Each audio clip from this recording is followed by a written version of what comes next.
लगता नहीं था करेंगे ज़िबा पर ज़िबा। अच्छा, ये गायें फिर मिली कैसे? इमाम खाजिम कहते हैं कि एक नेक आदमी था, तो उसका आखिरी वक्त आ गया, तो उसके पास जो कुल जमा पूंजी थी वो एक बछिया थी, गाय की बच्ची, बछिया, वैड़ी, उसके पास वो एक बछिया थी सिर्फ। तो उसने इस तरह किया कि उसकी गर्दन पर एक मोहर लगाई, अल्लाह के नाम पर बतौर अमानत उसने उसको जंगल में छोड़ा। कहा, या अल्लाह, मेरा बेटा एक ही है, वो भी छोटा है, इसकी हिफाजत करना और मेरे बेटे को पहुंचा देना। बच्चा बालिग हो गया। उसकी माँ ने कहा, बेटा, जो अमानतें रब के पास रखवाई जाए ना, उनमें खयानतें नहीं हुआ करती। जा जाके जंगल में आवाज़ दे, तेरी गाय वापस आ जाएगी। उसने जाके जंगल में आवाज़ दी कि वो जो मेरे बाप ने अमानत रखवाई थी वो किधर है। वो निशान लगी हुई गायें दौड़ती हुई उसके पास आई। वल्लाहु खैरुर राज़िकीन, जब रब बंदोबस्त करे, जब अल्लाह बंदोबस्त करे तो फिर मामला और होता है। वो गाय आ गई। अब उसने क्या किया उस नौजवान ने कि वो गाय घर लाया, माँ से आके कहा कि अम्मा, ये तो अल्लाह ने फजल कर दिया। माँ कहने लगी, पुत्र, हालात हमारे खराब हैं, मंडी में ले जा, इसे बेच दे, लेकिन सौदा मेरी मर्जी के बगैर तय ना करना। किसकी मर्जी के बगैर? किसकी?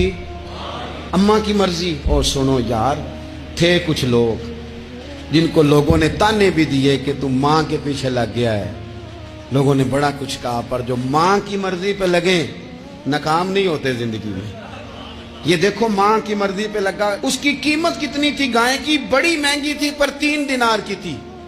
मंडी में ले गया, 3 दिनार उसकी कीमत लग गई। तो माँ ने कहा था, मेरी मर्जी के बगैर सौदा ना करना। अब बच्चे तो नहीं ना मानते, अम्मा को क्या पता बाहर बिजनेस क्या है, लेन देन क्या है, पर माँ ने कहा था मेरी मर्जी। बंदा दे रहा है उसे 3 दिनार। उसने कहा, जी मैंने तय तब करना है, डन तब करना है, पहले अम्मा से पूछना है। घर जाके अम्मा से पूछा, अम्मा कहने लगी दे दे। वापस आया तो उसने कहा कि मैं 6 दिनार देता हूं, पर मेरी शर्त है, माँ से नहीं पूछना। उसने कहा, तू 12 भी दे, डन तब भी होना है जब अम्मा ने कहना है।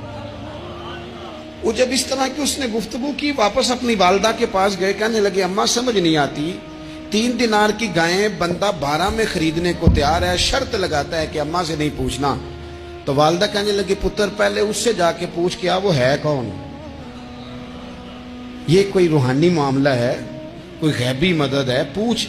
उससे जाके पूछा तो वो कहने लगा, मैं तो फरिश्ता हूं अल्लाह का। तूने गायें बेचनी नहीं, इसलिए कि तेरा बाप भी नेक है, तेरी माँ भी नेक है। रब तेरे रिस्क में बरकत पैदा फरमाना चाहता है। माँ बाप नेक होना, रिस्क में बरकत हो जाती है। माँ बाप नेक हो, उनकी सालिहियत का असर पहुंचता है बच्चों तक। रिस्क के हलाल कमा के लाने वाले हों तो घर में बरकत होती है। जाके कहा कि तेरे माँ बाप नेक थे, इसे ना बेचना गाय को, तो क्या करें? कहने लगे, बनी इसराइल वाले सवाल कर करके खुद मुश्किल में आ गए।